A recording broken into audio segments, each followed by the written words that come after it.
Going back to the ship? Yeah, I'm heading back. Oh, oh! What the hell did you do? Rick, what did you do? Jesus Christ! What the hell? Holy whoa! We're on fire! We're on fire! YouTubers who did horrible things. Jesus Christ, why are they wanting to talk about me so much? I mean, look, it was one time, all right? One time. I made a mistake, and I'm never going to live it down, and I'm sorry, okay? I'm sorry. I cleaned the raccoon off the sides of the freezer as best I could. I'm sorry I said that I preferred Fahrenheit over Celsius. I really am. I'm sorry. But actually, I'm not sorry. Fahrenheit over Celsius. And I love raccoons. I would never explode a raccoon in the freezer. I wouldn't actually really even know how. Yeah, me neither. I mean, honestly, dude, the whole, like, YouTubers who did horrible things, I know a few. There's some who, me and Chad actually watched one. It was two elderly YouTubers who did horrible things. One more recent and another one back during the earlier infancy of YouTube. And one was a lot more guilty than the other, but they both did horrible things to get in trouble with the law the way that they did. Damn. Oh, yeah. Not good. Not good. But YouTubers who did horrible things by Mr. Nightmare. I just know there's a couple of them in particular that I have zero respect for because of how horrible of people they've proven to be. What are some... Should I name names? I was going to say, if there's a couple in your mind that you think will be on here, go ahead. I doubt they'll be on this because this is probably going to go for lesser known stories, but Onision and Chris Chan are two of them. Yeah, I would also say Mick Skillet also. Fucking Mini Lad. Ooh, Mini, yeah. There's several who do terrible things, and depending on your definition of horrible, you could argue that the Fine Brothers were kind of horrible. Well, no, that stuff I consider minute compared to some of the stuff I've seen and had. Yeah, I don't really consider that horrible. I consider horrible to be like horrific things. Yes, and like truly, what they did was just being dickheads. They were wrong. So yeah, period. But we have here YouTubers who did horrible things. I guess we're gonna check these out, and I guess Mr. Nightmare has been getting in trouble here recently because of YouTube's system. So leave Mr. Nightmare alone, YouTube. Please do, because he's awesome. Anyway, let's go ahead and get into it. These are YouTubers who did horrible things. There are all kinds of people on YouTube. It's a place where anyone can vent to an audience or express themselves. That's why these stories of YouTubers turned killers are especially disturbing, as their video histories in a sense document their descents into madness.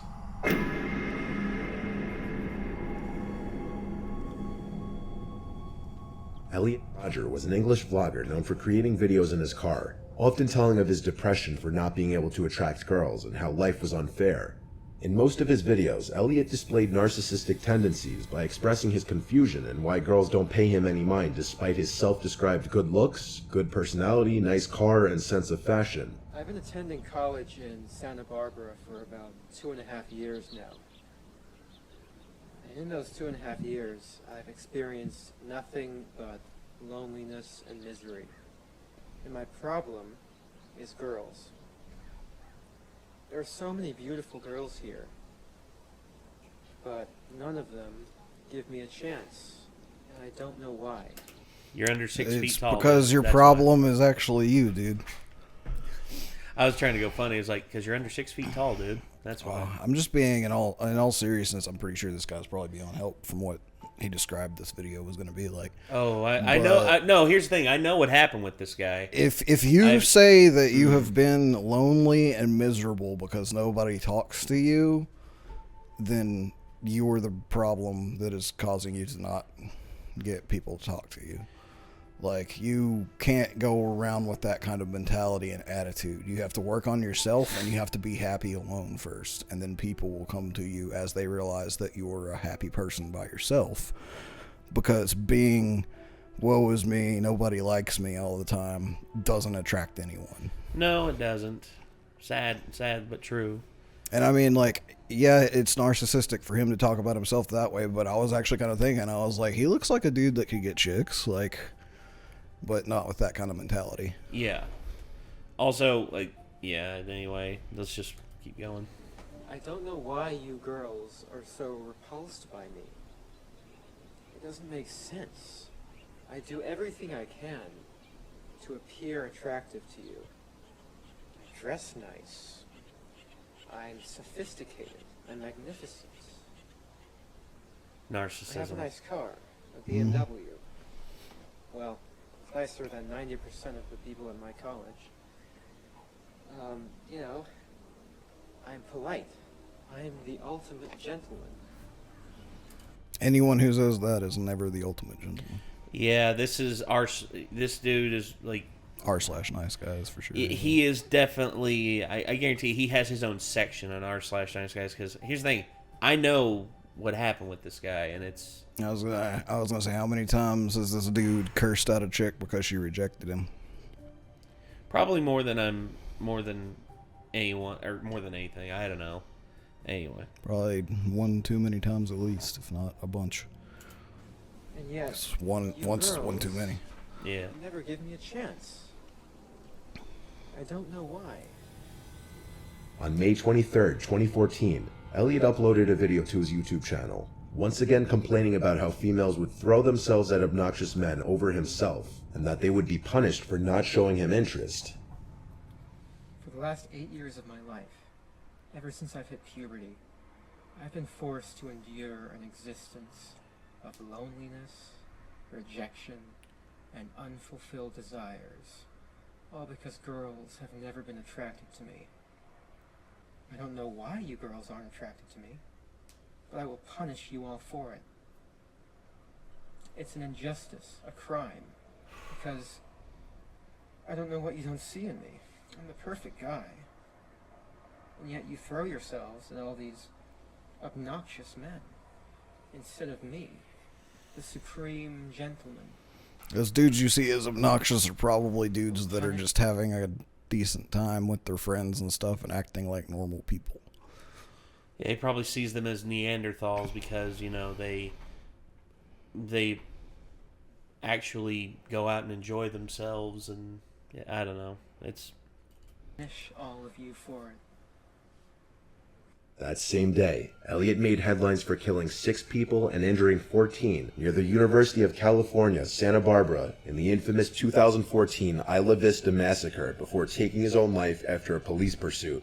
On that day, he stabbed 3 men in his apartment, and about 3 hours later, he drove to a sorority house, and after failing to get inside, shot 3 women outside, and later shot a male student in a nearby deli. Elliot would later speed through Isla Vista and get into a gunfire exchange with police, suffering a non-fatal wound to the gut. During the police pursuit, Elliot would fire at the police from his vehicle and hit people with his car. After crashing into a parked vehicle, Elliot took his own life with the same gun he'd been using. Perhaps what makes this scarier than any other murder spree is that the fact that Elliot's final video shows him outlining the details about his upcoming attacks in an attempt to punish women for rejecting him and to punish sexually active men for living a more enjoyable life than his. On the day of retribution, I am going to enter the hottest sorority house of UCSB.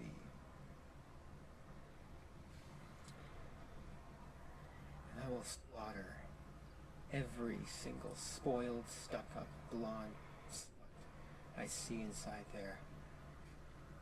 I'll take great pleasure in slaughtering all of you. Dude didn't deserve to kill himself. You will finally see. Somebody else needed to that kill I him. am the truth, the superior one. The true alpha male. I'm sorry. It's tragic what happened and all that, but this dude calling himself an alpha male is the funniest shit I've ever heard in my entire life. The dude's like a 100% undiagnosed, like, Clinical, he's a psychopath. narcissist and psychopath. Yes. Ladies and gentlemen, this is what a psychopath looks like. Here's the thing. I'm not going to monetize this video either way. I mean, it'll probably get age-gated if it does. Oh, well. But anytime we do shit like this, I'm not monetizing these videos, so so actually we can have this up and not risk getting slapped by YouTube. But, hey, that's just how it is. After the video was made public, Rodger emailed a lengthy autobiographical manuscript to approximately a dozen acquaintances and family members. The document, which he titled My Twisted World, was made available on the internet. In it, he described his childhood, family conflicts, frustration over not being able to find a girlfriend, his hatred of women, his contempt for minorities, and his plan for what he described as retribution. Contempt for minorities, even though he himself is one. I mean, he was half Chinese. His mother was of Chinese descent. Elliot goes down to be perhaps the most well-known example of a YouTuber turned killer.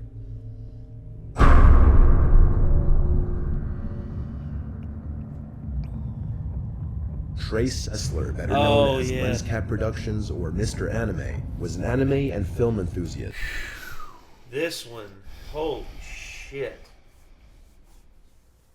Oh.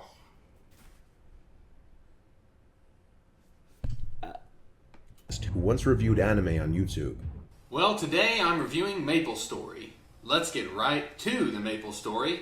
There's a legendary tree that lives on Maple Island. Well, it used to live there. It was destroyed a long, long time ago. Back in 2006, Trey was known for basically kickstarting the YouTube anime community with his reviews. He helped inspire some of the biggest names in the anime community, and was generally considered to be a very well-known personality on the internet. But somewhere along the way, Trey's videos transitioned from being about normal things like anime, video games, and even talking about guns, to videos about serial killers, killing animals, and using real guns. In February 2012, he announced that he was taking a break for 2 to 3 weeks to reward himself for his work. This is just an update video to let you guys know that I'm going to reward myself with probably a 2 or 3 week break coming up here from YouTube videos, anime reviews in particular. I might do some blog stuff. I want to thank you guys a lot for sticking with me and watching the channel. I got more subscribers than ever. I have more views than ever, and everything is going really good. On March 20th, 2012, Trey took the lives of his mother, father, and older brother Mark. After committing the acts, he wrote on the walls, "Why did I do this? I love my mom, dad, and brother." Trey's fascination with guns was seen early on, but nobody could have ever suspected he would commit the heinous acts he did. Friends even described him as a highly intelligent and kind-hearted guy.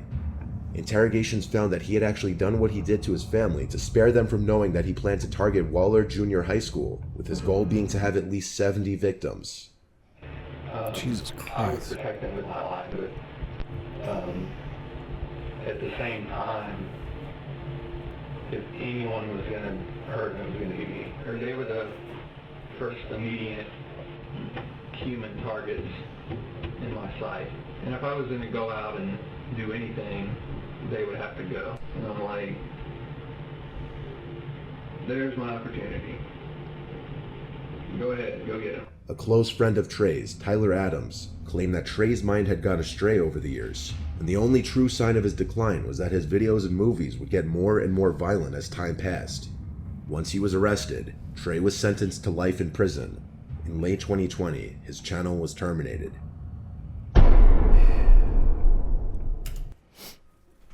That's a scary one because, like, anybody could just take an interest in a hobby like guns and shit and start making videos like that, but they missed. It sounds like people missed the clues of, like, the real crazy brewing with, like, he talked about the killing animals shit and stuff like that. That's usually the first sign. Yeah, that's like a gigantic red flag. It's full on, like, physical, like, narcissism. Like, you basically are to me, it shows like a definite sign of sociopathy because I feel you like have no empathy for animals, and then eventually that transfers to humans. Yeah, It's like I feel like people with empathy can't kill animals like that. I can't. Like the older I get and stuff, can't and the more I imagine like just learn about animals and bugs and mindset. insects, like I can't even hardly like make myself swat flies and shit anymore, you know? Like mostly I'm like go out of my room, you know, but like I don't super go out of my way to kill things.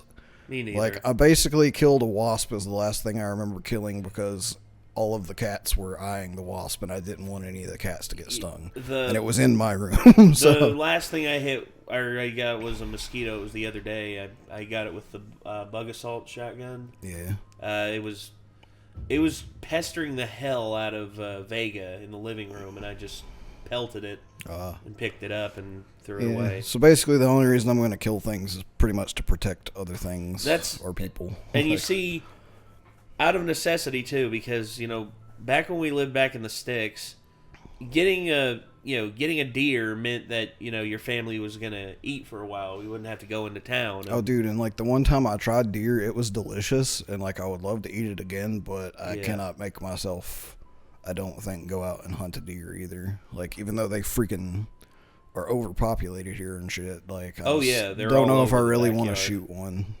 Well, again, it comes down to necessity. Yeah. Because, again, you know, we're Oh yeah, like food shortages got real fucking bad. We know we have something to nom on at least with all the deer here, but that would be necessity. That's just, and again, you know, knowing my dad, when I was a kid, he basically told me, you know, no suffering. This is something that every human being should aspire to if they ever do hunt. You're not a psychopath. You're a human being who is hunting for food.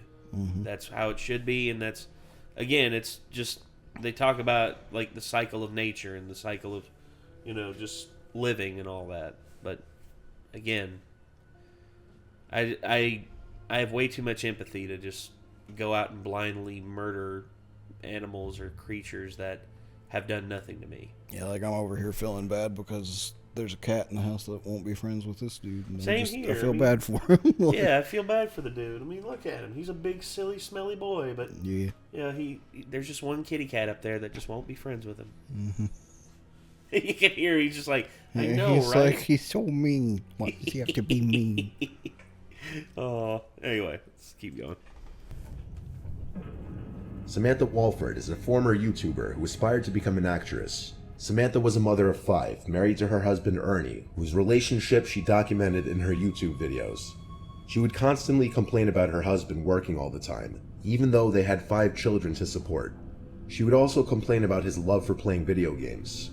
In fact, the reason for their marriage was because in 2014, the couple got into a fight over Ernie's gaming character marrying a female character online, and so Samantha threatened to leave Ernie, but to end the battle, he asked her to marry him.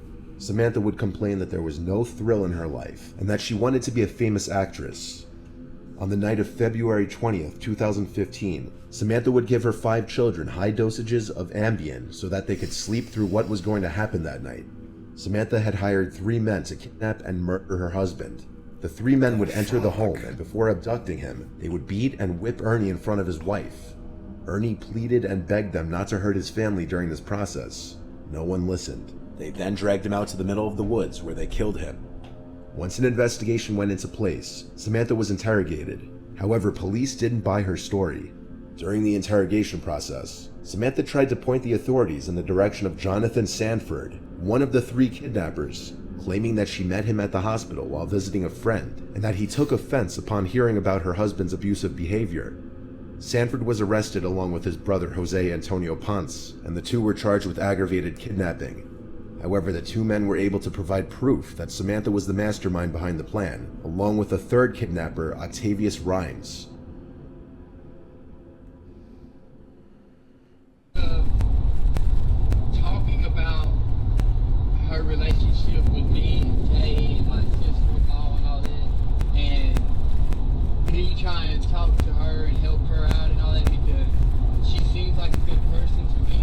And she was explaining to me how he treats the kids and all that. If I ever see it, or if I happen to be around, or if I ever see her with bruises or the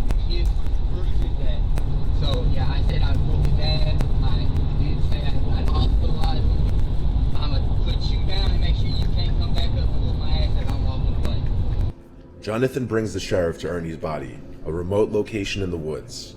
Ernie was in his boxers, having been beaten to the point that he was no longer coherent, right before Ponce shot him in the back of the head. The three men had initially planned to plant drugs in Ernie's vehicle and call the cops on him. However, things changed when Samantha requested that they just kill him. Samantha denied knowing the three men that did this, but her phone records would eventually prove otherwise. Having been in contact with all three of them before the murder, Samantha was sentenced to 99 years in prison. Many believed that she did this for fame, while others thought that Samantha did this because Ernie threatened to leave her and take the children with him. Being a mother who put her children through neglect for a YouTube channel was clearly not something Ernie was willing to settle for. That is fucked up. That is, man. I mean, sheesh. The whole thing with her doing that is, again, she was upset that her husband was not paying attention to her and felt lonely. Again, 5 kids, dude. 5 kids. How are you going to be an aspiring actress when you got 5 kids running around? Mm-hmm. When motherhood is supposed to be your first job. I mean, hell, my sister's got 3 kids, and as much as, me and her have had points of contention throughout the years, I will never, ever, ever in a million years say she does not love her kids. And I'm sorry to tell people, but if you haven't hit your dream of being an actor or actress by the time you have your first kid, that dream's probably shot. Well, again, you need to come up with new dreams. It comes to the point where you have to put your own selfish whims aside for others, especially those who are dependent upon you, like children. Children are dependent on their parents, and it's not right for you to just be selfish and just leave them because you want to go off and do your own thing to a certain degree. I get it. You have that desire to do something, but again, you just have to take yourself out of the equation and provide a better life for those who you're responsible for. But again, just resorting to that, man. The father of your children who he loves the kids. That's what it looked like. He loved the kids. I mean, he was begging them not to hurt the kids and all that.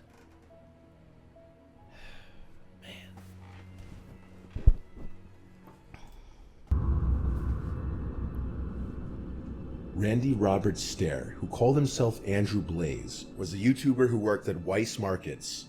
He had kept detailed videos, recordings, and journals leading up to what he'd eventually do on his YouTube channel called Pioneers Productions, but also to other social media profiles and online forums. In these uploads, he expressed his willingness to end his own life while addressing the personal tragedies he's experienced, which led him to a depression. He would also begin to question his gender identity. The more I wore girl clothes, the more I felt like that was who I was. Like I felt like I was a girl, and I found out that I was. I was never meant to be a guy. I was just a female soul trapped in a man's body my whole life.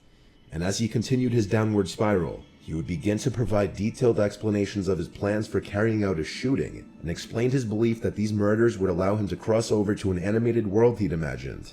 Randy also had a concerning obsession with the Columbine High School massacre, and seemed to look up to the perpetrators Dylan and Erik as his heroes. Randy's YouTube channel featured short sketches and collaborations he had done with other content creators, but in 2014, due to a number of alleged unfortunate events that had happened in his life, Randy explained to his audience that he'd be taking his content in a different direction. This led to the creation of Ember's Ghost Squad, a series based on a fictional character from the Nickelodeon show Danny Phantom, due to his obsession with the character Ember McLean. On the night before the shooting, Randy uploaded a final video titled Westboro High Massacre. In it, he describes his hatred towards the people involved with the series because of how he believes they screwed him over. It then featured an animated sequence depicting him and one of the characters from Ember's Ghost Squad firing into a fictional high school, before ending with montages of previous videos explaining the motives behind the shooting. But, my life's not been the greatest. We've all got problems. It's not just me. Everybody does. And then sometimes those things just make you make bad choices, The next day, Randy arrived for his late night shift at Weiss Markets during closing time at around 11 p.m. Randy went to the back of the store to the crew area and blocked an emergency exit at the far back of the store. He then continued with his duties, stocking shelves and cleaning up from the previous day. Randy then went back to the crew area in the back of the store, blocked the remaining exits, then locked the automatic doors at the main entrance to the store. He then pulled out 2 shotguns that he had concealed in a duffel bag and walked around the store and took the lives of 3 co-workers. One co-worker who managed to survive and escape called the police, but by the time police had arrived, Randy had already taken his own life. What the fuck, man? So, I still don't get the, there's some fucking leap in logic from like, oh, fuck these people who screwed me over on the internet to like, fuck my coworkers. yeah, I'm just reading this here. I didn't get a chance to read it all. To all the people who screwed me over on this video and left me hanging, F you. To all the animators who agreed to help and shoved me aside as if I didn't even matter, F you. To all the worthless people involved in this video in general who made me feel like I didn't even matter, F you. To everyone who agreed to help in general and made me feel like I didn't even matter, F you. To the fans who will completely appreciate what I managed to get done with this in 5 months, completely on my own, thank you. There are going to be some missing shots left unfinished in this video with animatics in place of the black holes due to 0 of the 10 plus animators who have reached out to even lifting a finger to help out. Well, given what it was portraying, I can understand why they wouldn't want to even be associated. Yeah. I guarantee you they would message you after what if you told them that what your plans were for the animated thing, and I guarantee you they would message you back saying delete my number right now, and just I would probably be like, dude, you need to talk to somebody. yeah, delete my number really right now badly. and go to a psych. Get a psych evaluation. Oh, big sleeping boy. I'd also probably be putting in some tips to Some the authorities. local authorities wherever Yeah, he just is. be like, hey man, what town were you in again? I was gonna mail you something. Okay, all right. Boop boop boop. Yes, I need to get in contact with the with this police department. Thank you. Yeah, this dude's crazy and he's gonna kill some people. Yeah. Sadly, they usually ignore that shit until it's too late.